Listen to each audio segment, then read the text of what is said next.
Before we get into this one, I just want to say I loved Breath of the Wild.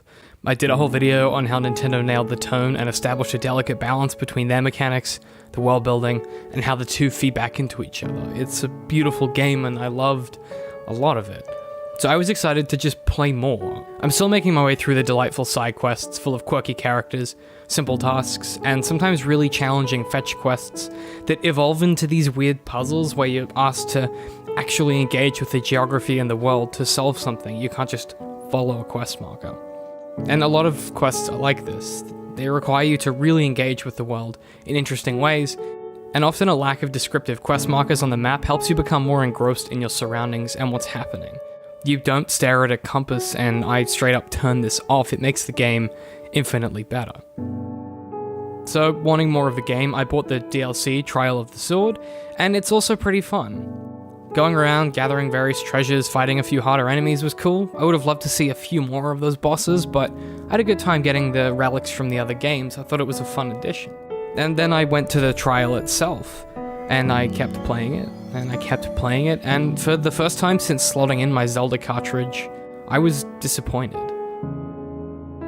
In theory, the DLC is a really cool idea. You run through a roguelike dungeon where you're stripped of your equipment and forced to improvise to take down enemies in whatever way you can manage. These dungeons are fun because without the equipment you've spent 50 hours collecting, you're conditioned to play the game differently. There were a few of these in the main game that are discrete, specific challenges where you've lost your equipment, and expounding on this concept is really good on paper and should make for an awesome play experience.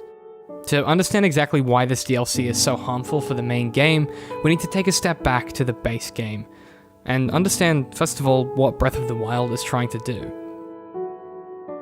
Breath of the Wild opens and you're handed tools to defend yourself, weapons that deal damage, and a shield to block attacks. Which is fine, I guess. It's fun, but after a while, swinging a sword does get a bit samey. So the first enemy you spot has a boulder above it. You roll the boulder and hurt the bad guys. The developers immediately show you a fun way to play the game. You can, of course, use the sword, but there are other fun, different, interesting ways to take down enemies. And then you gather runes from shrines, and the game gets really, really enjoyable, really, really fast.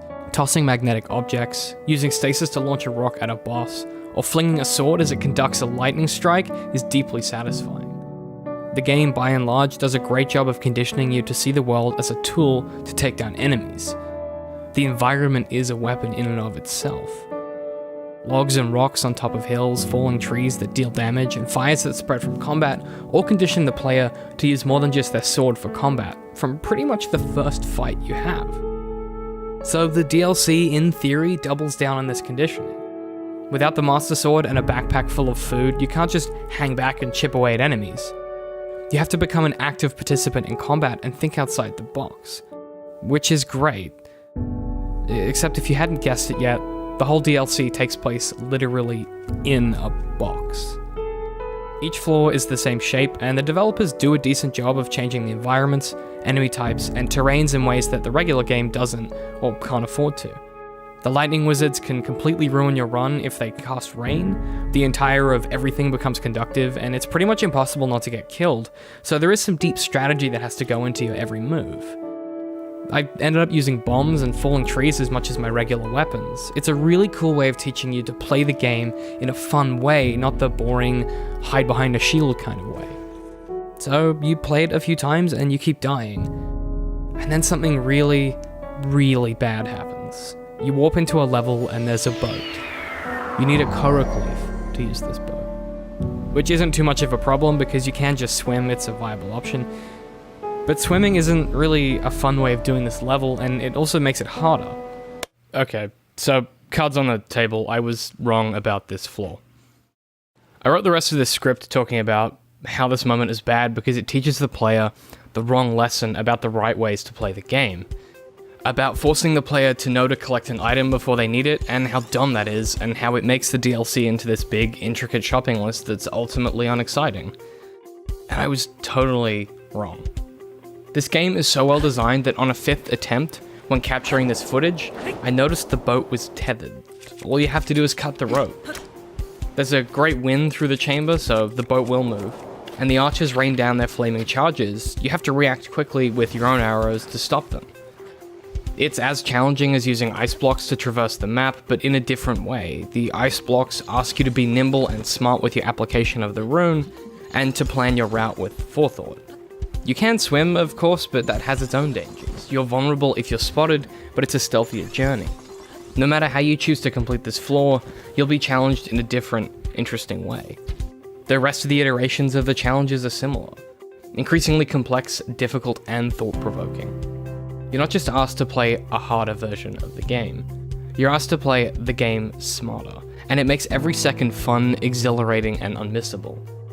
I can't believe I'm praising a DLC that's just roguelike floor dungeons repeated, but this is genius. You're reconditioned to play the base game in a way that's more enjoyable by a paid piece of content. It's mind-blowing game design that everyone could learn from. It's so good. Once again, Breath of the Wild proves that good games aren't just about what we play, but how we play it.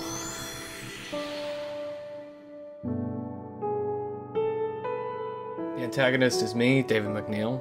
Our music is by the incredibly talented Daniel Larson. We are produced by Digital and Creative Media Works. Head to patreon.com/DCMworks to support us. Make sure you check the show notes for sources, relevant watching, and additional material.